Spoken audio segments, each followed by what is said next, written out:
So glad you're joining us for another edition of Radical Love Live, where we explore spirituality outside the boxes. I'm Mark Dolcom, one of the co-hosts of today's event about interspirituality and coexisting. To start us off today, I want to share a definition and provide context on interspirituality that's so eloquently captured by Joan Borysenko, pioneer in integrative medicine and a renowned expert in mind-body connection. She writes, while different faiths develop through specific prisms of culture and context in space and time, there are universal spiritual principles which are foundational to all of them. Interspirituality is the common ground where all of the wisdom traditions meet. Interspirituality is committed to finding the spirituality both within and beyond religion. What ties us together is a shared desire to connect with the grounded being in a way that fully respects our differences. The challenge is to embody what is most true and real for us without seeking to convince or convert others. I love her definition, and it pairs with my belief that interspirituality is a concept that resonates within each of us differently.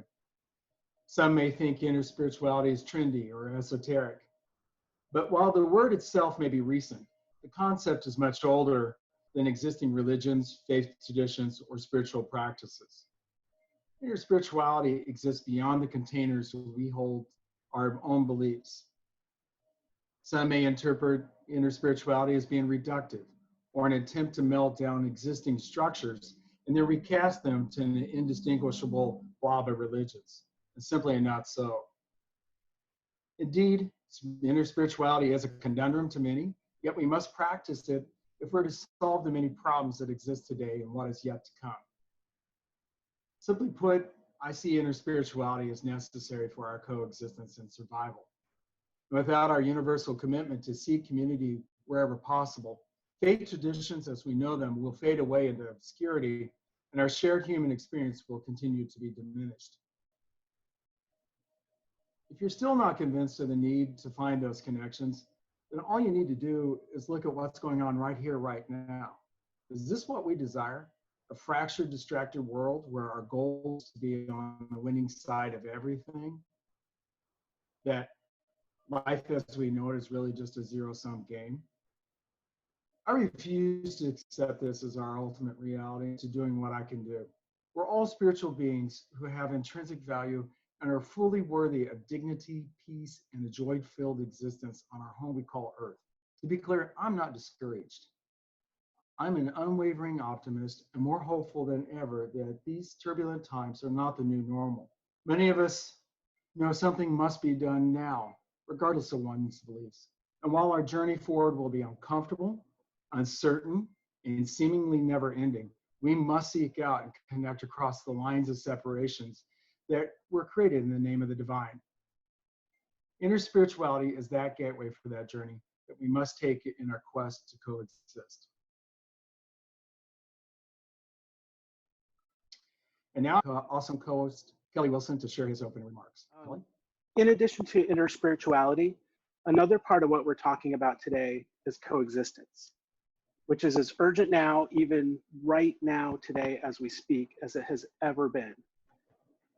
When it comes to spirituality, I've heard many times that the word religion comes from the Latin word meaning to bind together. And it does effectively bind us together into communities of belief that can be closer than family. But those boundaries created by our religious structures and our cultural institutions can also wall us off, preventing us from seeing or truly understanding others outside those traditions. I'm in a faith tradition that I hold dear and have an unshakable revelation of how the divine has expressed itself to me. And because of that faith, I wouldn't want a spiritual dialogue that would diminish that tradition by trying to flatten it out or taking out the specifics and saying that all faiths are generally the same. But I also know that I only know the fullness of the divine in part. I cherish so much of my faith tradition that I will always hold on to, but I know that I'm still on a journey of discovery. There's so much deeper and farther that I can go. As the Apostle Paul wrote, I only see through a glass darkly. For me, coexisting is more than just tolerating those who believe differently. It means approaching others, human to human, and realizing that they are also on a journey. For the most part, doing the best that they can with what they know and what has been revealed to them.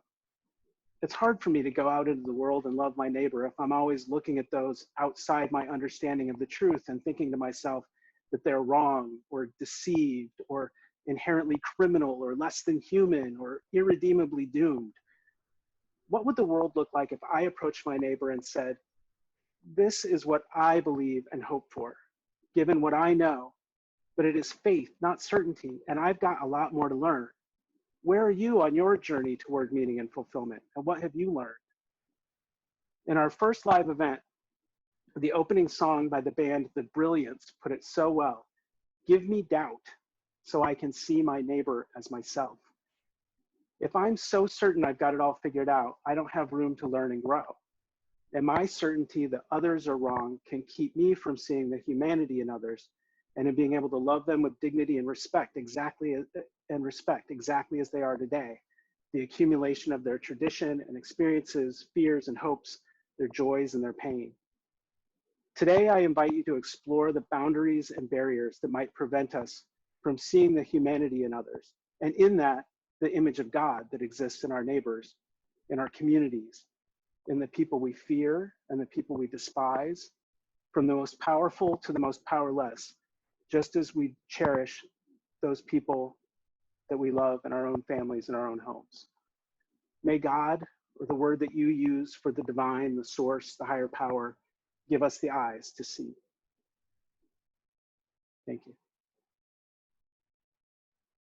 And now I'd like to introduce our first guest today. Our first segment is a dance and reflection by Jahari Mayfield. Jahari is a dancer, choreographer, activist, healer, and ACE certified personal trainer living in New York City. She has studied ballet, and her performances in choreography have been seen extensively throughout New York City. She received her ACE certification in 1998, and since then has been an avid personal trainer, providing both group and private instruction for a diverse range of movers. And she's also deeply involved in teaching and activism, from working with victims of sex trafficking and exploitation to helping children remember the importance of movement and healthy food choices. You can find out more about Jahari and her work at jahari-fitness.com.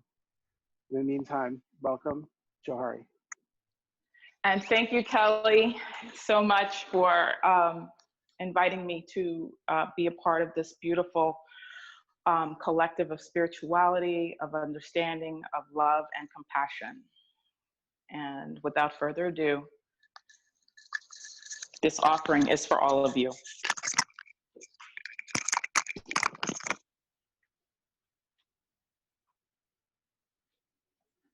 There once was a little girl named Jahari who loved to move, squiggle and squirm, slide, jump, and play. The world was open and free. One day, Jahari went to art class and she was squiggling and squirming and being free. And the teacher saw this and said it wasn't good. And so the teacher took a pencil and hit Jahari's hand very, very hard. It hurt, and she cried. And so Jahari left the picture. Yes, she was able to do ballet and modern and hip hop and African, but always that ghost. That one that said that going outside the lines is bad, and you would be punished. And so Jahari continued to move. But she was drowning. And she continued to drown and drown. And so one day, she couldn't do it anymore.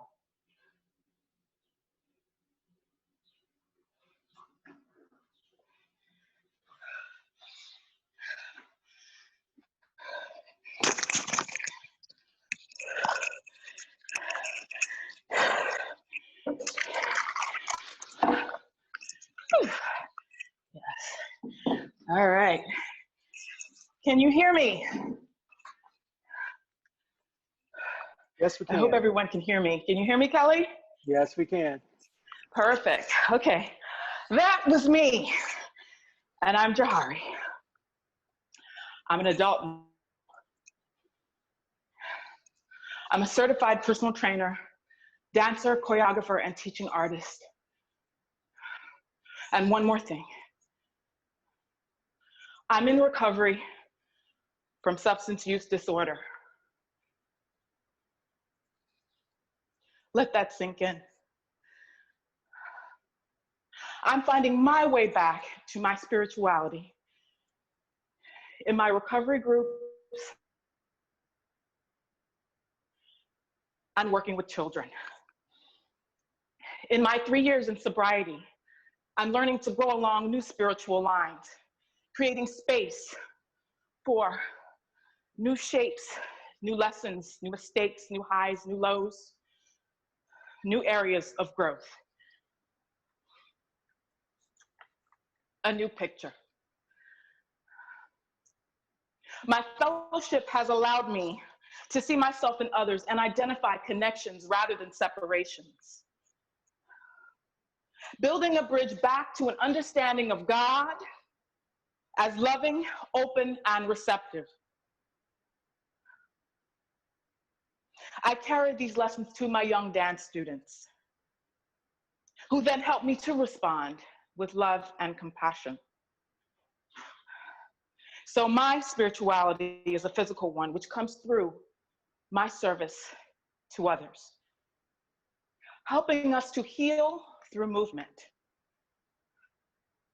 guiding us all on a path of freedom through constructive discipline. I am happy now to be a part of this new spiritual mosaic.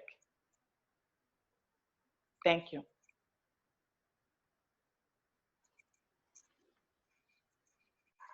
Wow. Thank you, Johari. That was really powerful. We're really looking forward to talking more with you about your Thank you. spirituality when we get to the discussion part and hearing your meditation later on. Thank you. In the meantime, then, for our next segment, for today's program, we're pleased to welcome two esteemed thought leaders who are joining us from an institution that is committed to fostering mutual understanding about and between different wisdom traditions with a goal of leading transformational change in the world. We at Radical Love Live are grateful for the opportunity to partner with the Graduate Theological Union of Berkeley, California. The GTU is one of the world's most comprehensive centers for graduate study of religion and theology, and a leading destination for interreligious life, learning, and leadership. The GTU invites scholars from a wide range of spiritual and philosophical perspectives to explore the world's great religions and wisdom traditions in ancient and contemporary contexts. You can learn more about the GTU and the important work of its faculty, students, and alumni by visiting them online at gtu.edu, where we also invite you to explore their recently launched series, Spiritual Care and Ethical Leadership for Our Times.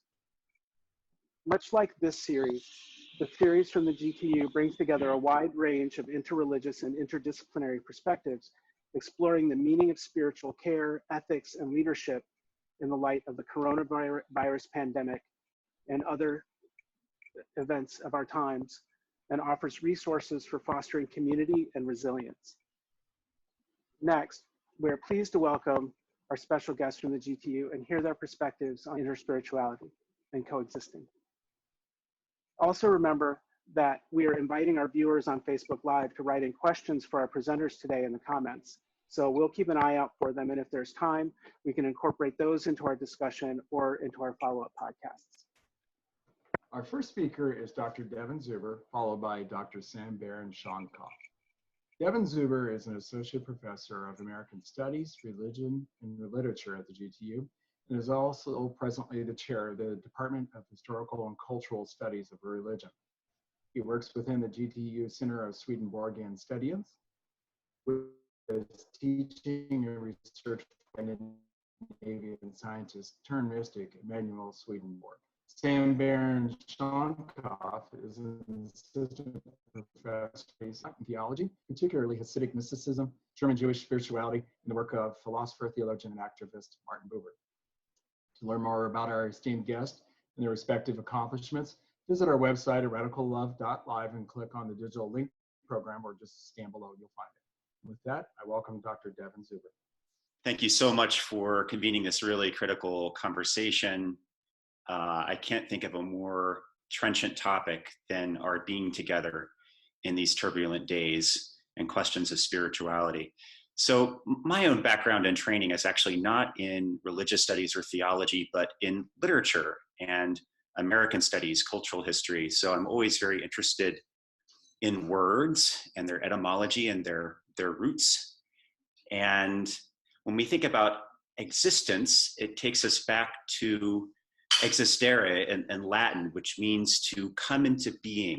So for me, coexistence is a coming into being with others that are also flourishing and coming into their fullness of being. So it's about encountering others and coexisting.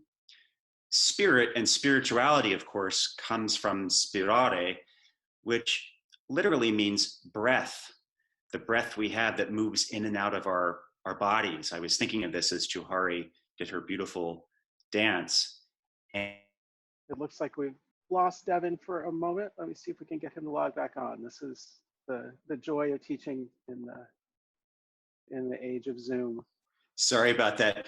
Perhaps my colleague Sam can begin while I try and figure out why I keep getting, my Zoom keeps on crashing on me. So Sam perhaps should, if it's okay, we'll switch over to Sam first and I'll try and see if I can remedy the tech problems here on my end. All right, sounds good. Hi, everyone. Thanks to all of you who I see here. Mark and Kelly for convening this, and Johari and Devin for being conversation partners. I scratched my old idea in light of what's going on right now. I wanted to go in a somewhat different direction, thinking about interspirituality and coexistence. In 1942, the renowned psychologist of spiritual consciousness, Carl Jung, responded to a question from a colleague about whether or not his annual conference, Eranos, should at the very least try to distance itself from Nazis. Jung responded, "We represent no political or social interests, only spiritual ones." Now, this statement may sound particularly ludicrous in the context of a genocide, but I want to suggest today and bring our attention to the fact that it is actually still commonplace to cast spirituality as a matter of inwardness and insight, out-of-body experience, stillness and sanctuary, away from all the clamor and noise. 8 years before Jung asserted that we represent no political or social interests, only spiritual ones, and a year or so after Hitler was democratically elected in Germany, the German Jewish philosopher Martin Buber was invited to speak at Eranos as a, quote, representative of Judaism. In this time of rising fascism and bigotry in Europe, Buber sensed that the Eranos conference was drawn to a kind of disembodied spirituality, looking away from the details and tensions of concrete existence in order to meditate upon a perennial, transcendent reality deep within all of us as human beings. Buber noticed also that the group of illustrious scholars of spirituality whom he'd be presenting alongside at Eranos included registered Nazis. In his opening lecture there, Buber declared repeatedly, corporeality, not spirituality. Corporeality, not spirituality. In other words, he suggested that true spiritual consciousness is not ultimately about sublime feelings or ideas or words. Genuine spirituality is about self-transcendence, about being present and responsive to what is pulsing and alive beyond my small egoic self.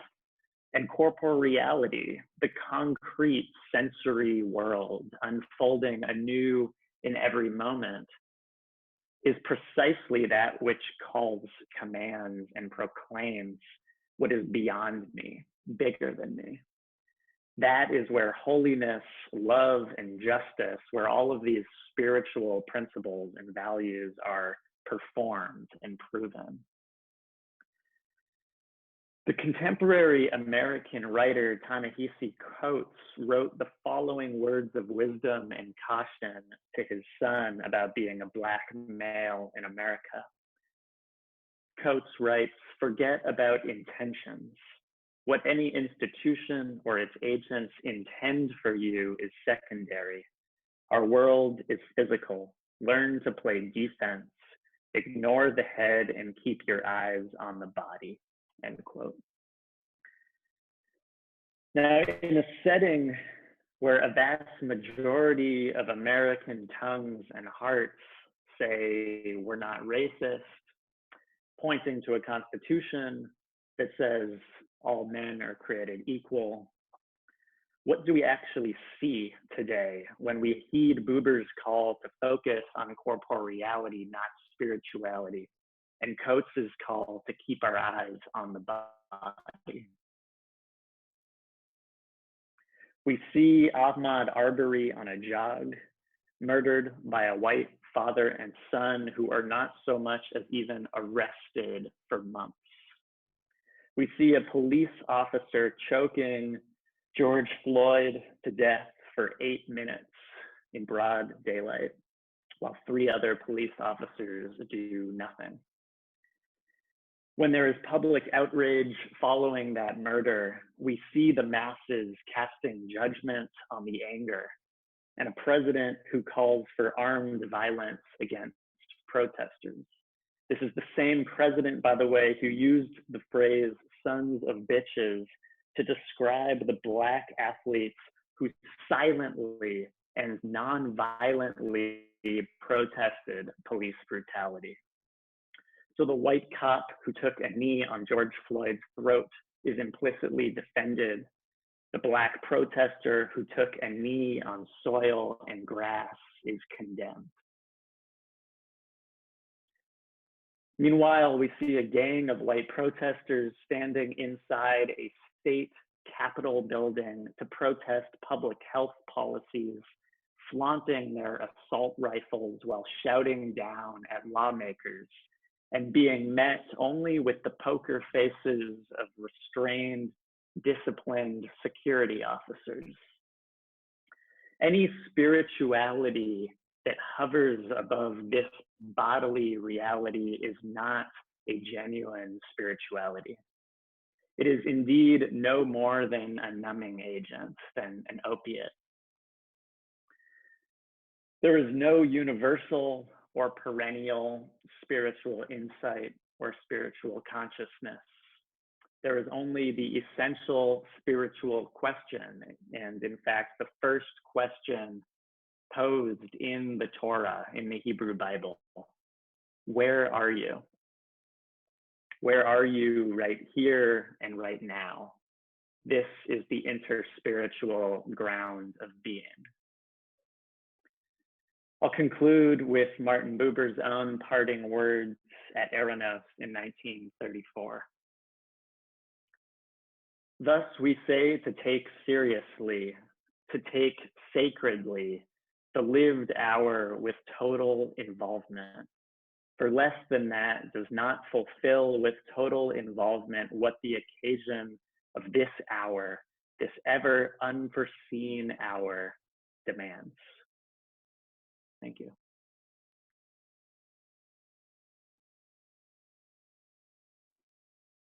Thank you, Sam. And that was really powerful. Well, if you guys would like, as Devin is working with his technology, maybe we can start opening up the floor to the discussion portion, since we are all here. Let me change our view a little bit. Well, now that we are here, and we've started some of this conversation, I think we can jump right into it and start talking about the word that keeps coming up in this conversation, which is coexistence. You know, when we read the news or even look out the window, we can see how divided we are out there over so many different things, from the pandemic to racial equality to fair policing and how to make our voices heard.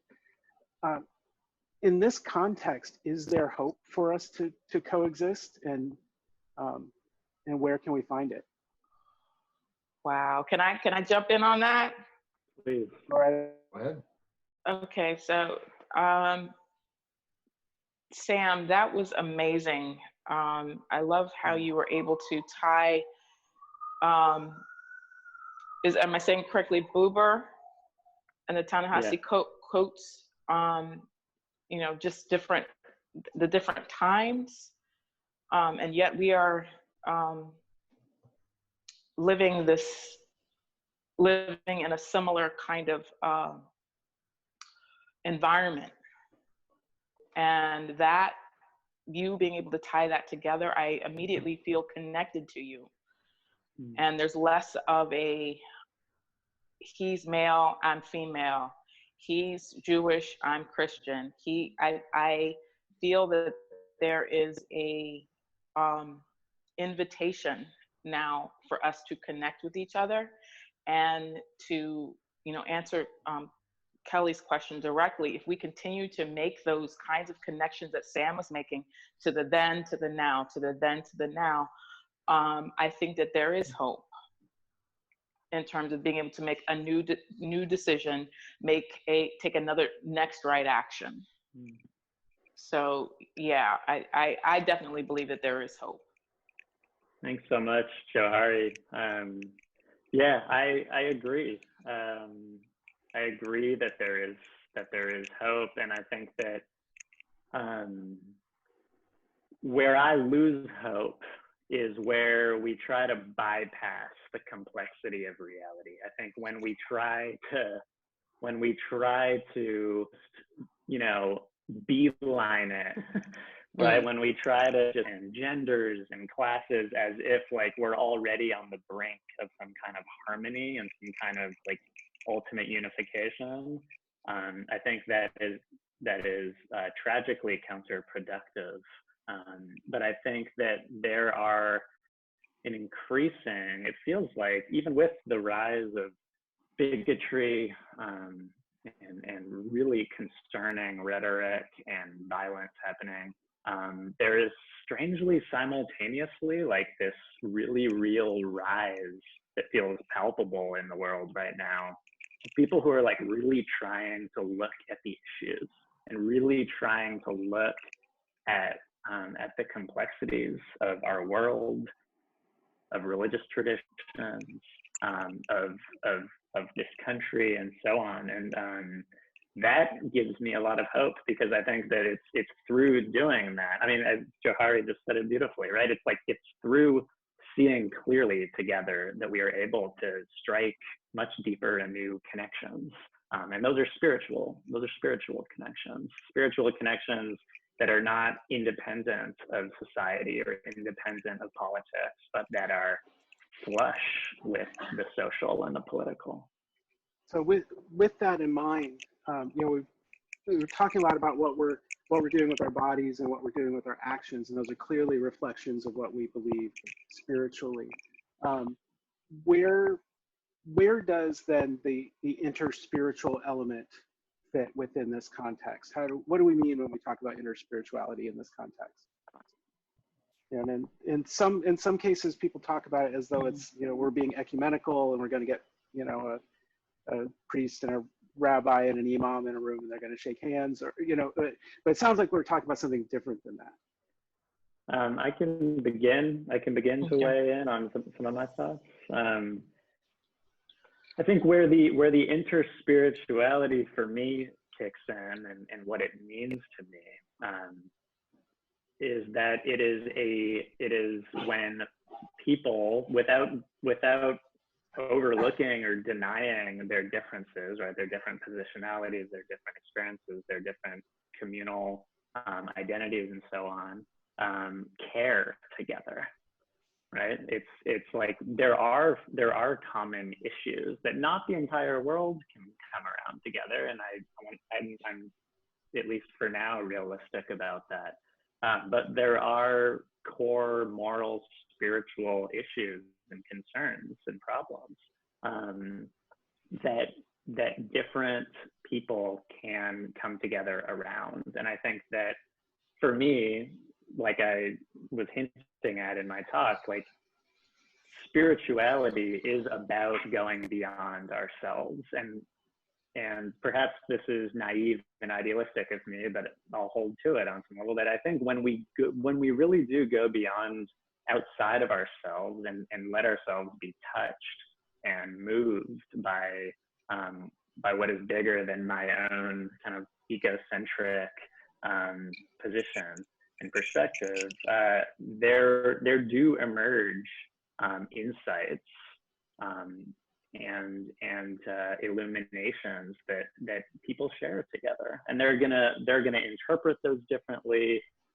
People are going to approach those differently, but there's places for intersectional solidarity that is work of interspirituality. It's a complex terrain, but a really rich one, and absolutely indispensable for this time we're living in. Yeah, and if I could jump back into what Sam was saying about the embodied experience around you are what you're what you do, not what you say. Mm. And watch what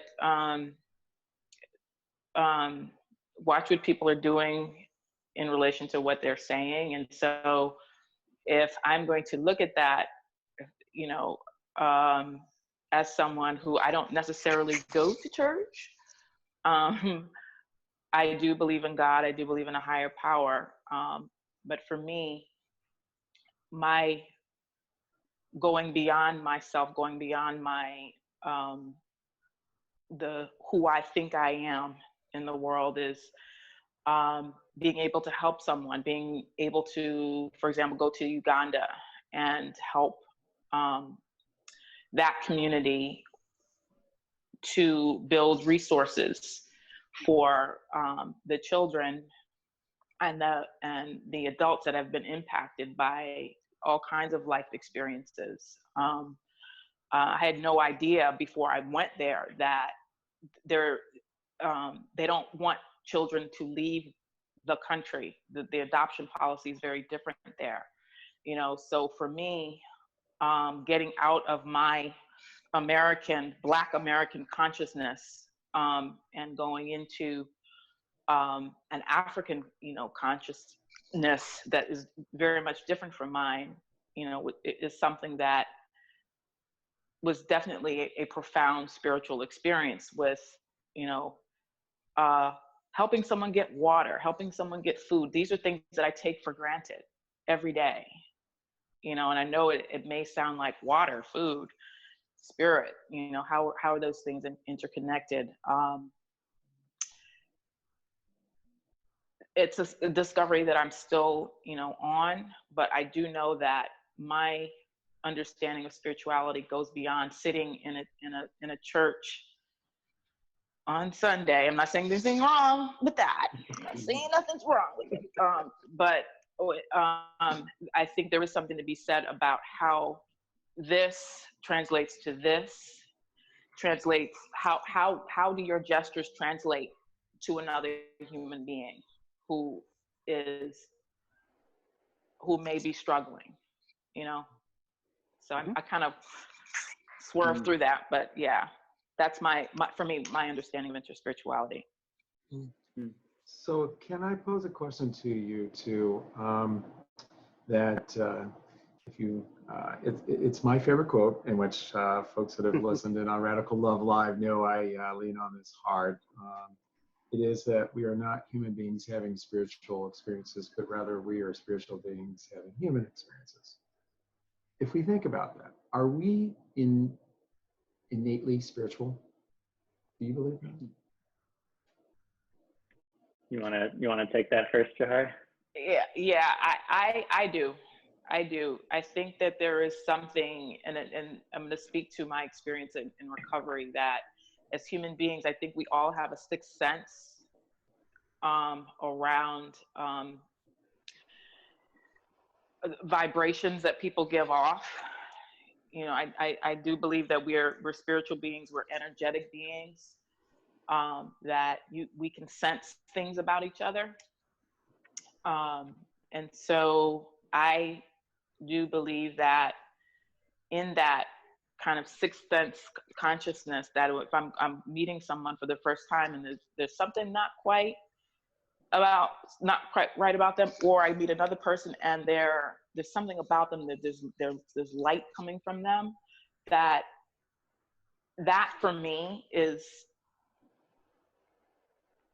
something to speak of, even though I may not have a word for it, so to speak. But I do believe that we are spiritual beings with other kinds of eyes that we're able to see. And I think that what happens is, and this is why I work with children, is because children are so connected.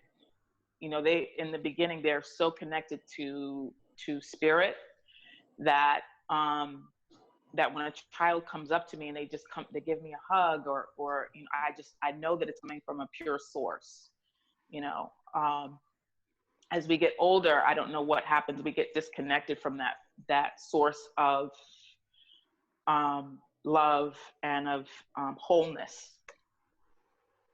So to answer your question, Mark, yes, I do believe that we are spiritual beings living a human experience, but I think that we disconnected from it. Thank you, Joey. It's beautifully said. Yeah, I think there are probably too many of us trying to do what we're supposed to do, and we sometimes get in our own way. Yeah. I love the question, and it's also one of my favorite gospel songs with that line. I don't know if you're aware of it, but if you're not, you should listen to it. Right? Are we physical or human or natural beings having a spiritual experience, or are we spiritual beings having a natural or human experience? This question, the dynamics between spirituality and corporeality are actually that is one of the central questions that I ask in my scholarship, in my research. I think it's a fascinating question and conundrum that virtually every religious and spiritual tradition has navigated in countless different ways. And I think I'll begin with personal experience, which is that for me, my most powerful spiritual experiences have been ones in which I would say my bodily human senses are heightened rather than diminished. That there's actually that those experiences are they are spiritual corporeal, right? Like there's this way in which there's a sense that to go deeper into physical sensation, attunement to the subtleties of the face of another person, the details of a blade of grass, the collective effervescence in a crowd, at a protest or in a dance club or whatever it is, right? Like, or in a synagogue for that matter, that there's something like in that tangible, palpable realness of the moment that for me has always, except in very rare circumstances, felt like the gateway to the spiritual. So I think we are essentially spiritual corporeal beings who have an ebb and flow in our awareness of that interpenetration of the spiritual and the human. I'm getting some notes here from the commentary on Facebook. We have a very specific question for Professor Shankov, which is, where might we access Bieber's Eranos address? So interestingly, well, I will put a little plug in. I have an article that's going to come out soon on Buber's resistance at Eranos in 1934. So stay tuned and find me on the World Wide Web for posting that at some point. But it's actually, an edited version of that was actually published as an essay called Symbolic and Sacramental Existence. And you can find it in many of Buber's books on Hasidism, but probably the easiest one to find would be the book called The Origins and Meaning of Hasidism. And it's an essay called Symbolic and Sacramental Existence in there.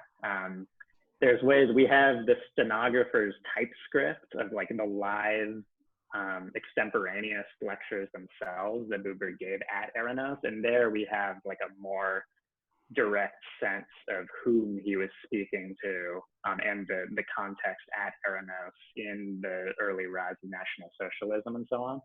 But you can at least find the edited essay in that book. A little bit of a delay.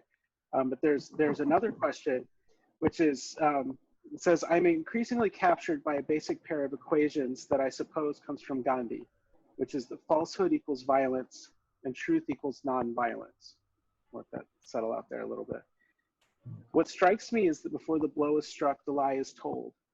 So for me, spirituality is the work of seeing through the lies that I have been taught, the lies that I tell myself, the lies that my society is built around. The great question I have is, how do we dislodge people from the lies they love, the lies to which they sold themselves in bondage to, like the lie of white supremacy, the lie of capitalism? And what might Buber have to say to this understanding of spirituality? That's a really rich question. And what would Buber say about that? Well, it's worth noting that Buber actually wrote a public letter to Gandhi about nonviolence and violence and that question. Buber was, in general, fiercely opposed to violence, both especially later in his life and when he was, with regard to situations when he was living in Germany, and he fled Germany in 1938 to Palestine and continued to be vehemently opposed to the majority of violence that was being inflicted on non-Jewish Arabs in that region as the conflict heated up in the 30s and 40s and beyond. But he would not fully agree that in all circumstances nonviolence is that the truth is nonviolence. I think is what the perspective that I heard, that there are times, and it's horrifying that this is the case, but he did write to Gandhi that there are situations where we could interpret it to be in the sense that like be violent, and calls for non-violence can be violent, right? When somebody is vulnerable, when somebody is under attack, like to turn the other cheek might not always be the approach of love and truth. Welcome back, Dr. Cooper, by the way. Thank you. Yeah, sorry I can't see all of you, but at least I can hear this critical conversation. If I could maybe throw in something very briefly. I'm sorry to come in on the tail end of this. That's Murphy's Law sometimes. Gandhi's violence and civil disobedience is also indebted to the person I was talking about before I lost my internet connection, Henry David Thoreau, of course, and Thoreau, who goes to prison protesting slavery when he's living at Walden Pond and writing the things that become the environmental classic, Walden. It's important to remember that there also is a sense that if the injustice of government is causing you to be an agent of injustice to others, then your life has to be a counter friction to stop the machine. You have to be willing to stop that injustice and break apart the machine. So it's not a moment of peace and tranquility. And mentioning Gandhi and Thoreau in the same breath is to also remember how Thoreau is deeply interspiritual, that he is drawing on the Upanishads and reading the Bhagavad Gita when he's at Walden Pond. He's the first translator of Buddhist sutras from the French into American English in the early 1840s. And for me, with my background in literature and literary theory, when I think about interspirituality, especially at a time of coexistence fragmenting and fraying and falling apart, the role of the imagination, we have to think critically about how we imagine the others, the religious others we're with. And that's something that I've found resonating to me as I've turned to these older texts that have been part of my thinking and my spiritual practice and my academic discipline for this moment that we find ourselves in, which is equally riven by conflict and questions of how does one stop the injustice of this machine that we're embedded in? And for Thoreau, sometimes this required a breaking. Later on in his life, he comes to praise and lionize John Brown for his willingness to try and end slavery through armed insurrection. So I think that's another layer behind Gandhi later reading Thoreau and coming up with Satyagraha. There's an American transcendentalist radicalism too behind that interspirituality. So I hope that's somewhat in sync with the prior threads that have been held here to bring some American transcendentalism to the table with Buber and others. Absolutely. Thank you, David. That was wonderful.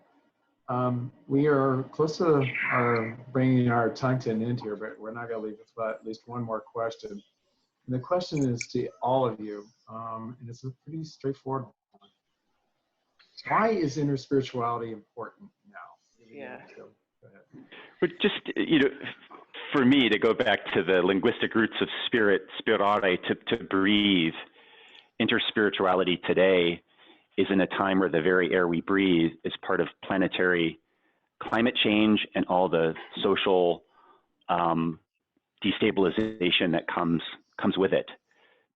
Breathing together, interspirituality in the 21st century for me is a question that's marked by the planetary and having to think about us on this fragile and finite sphere, and the air we breathe that's been fundamentally changed by our systems of extractive capitalism that are harming a future for our children and grandchildren, and that grounds it literally for me when I think about interspirituality, breathing in together. This is something precious, and we have to think about the finitude and the future as we take those breaths in as creatures. Ari or Sam? Yeah, that's I don't know if I could say it any better than that. The air we breathe clearly is something that I think with the current health crisis, that people are coming more to the understanding that this is a shared space, and the things that you do, the actions that you take or don't take will impact someone else, and so the ability to do something that is proactive, something that is done in love, something that's done in you know, with compassion, is important. You know, it could save someone's life. Wearing a mask is spiritual now. You know, not wearing a mask also speaks to another kind of understanding of people's ability to see someone else.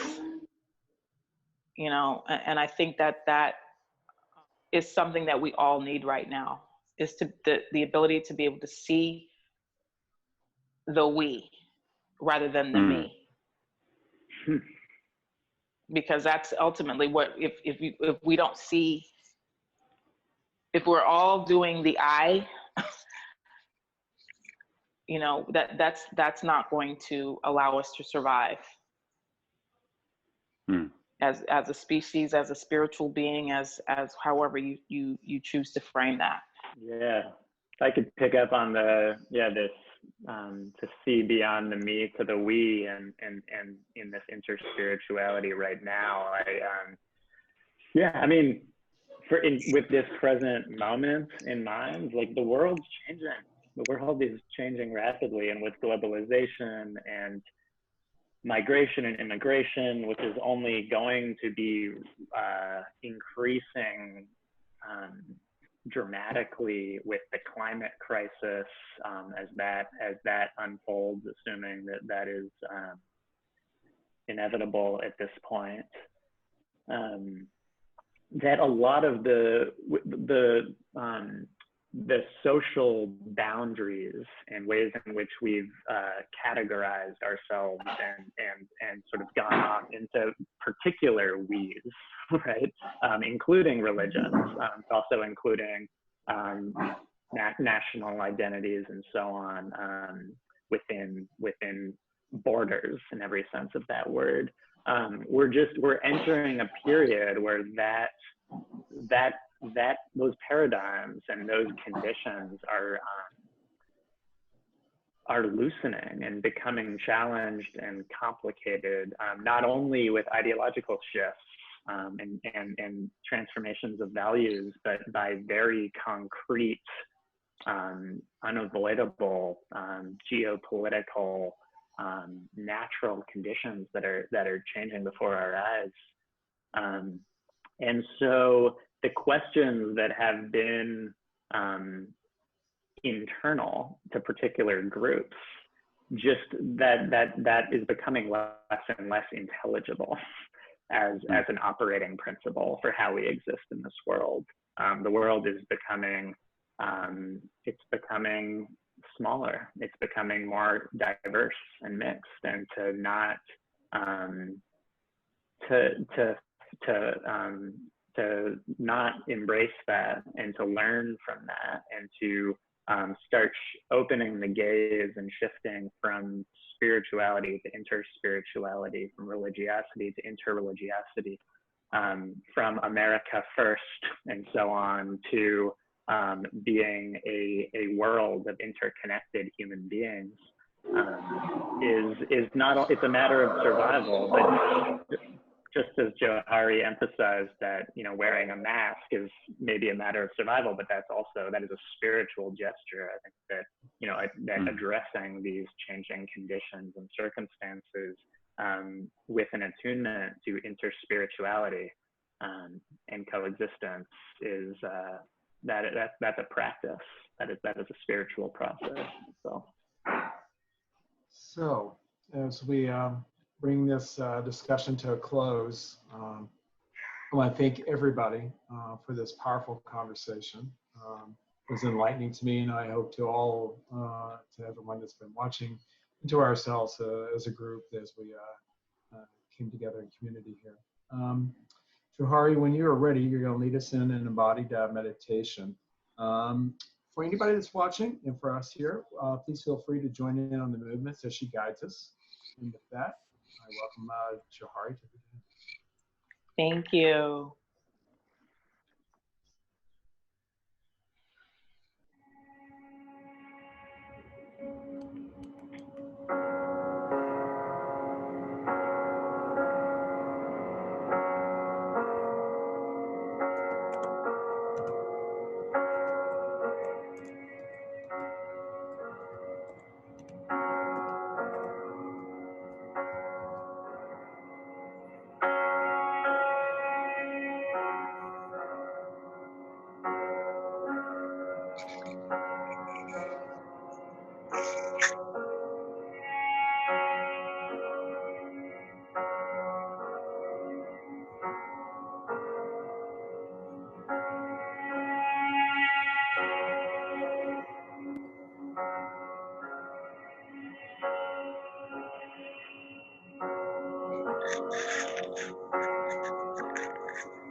Okay, thank you. And thank you, Yeah. everyone. Thank you, everyone, to Sam, Devin, Jahari, Mark, for the great discussion. Thank you, everyone who's watching on Facebook Live. I encourage everybody here on the in this program to visit the comments. There's some great notes in there and some continuing questions. We will try to get back in and answer some of those in the comments section. Thank you for all of our audience for taking this time with us. We also want to say thanks to some people that have supported this show along the way. Thank you to our partners at the Graduate Theological Union. We also want to thank the congregation, clergy, and staff at the Cathedral St. John the Divine here in New York City, and the Episcopal Church Office of Communication for your continued support. And special thanks to Sephora Markson and Anna Wilson. If you at home want to hear more content like this, you can find our podcast at our podcast Radical Love Live on most major podcast platforms. And you can hear archived events and podcasts at our website, which is radicallove.live. Thank you, Kelly. I am going to conclude with a poem that's going to bring us to an end here. This is Wild Geese by Mary Oliver.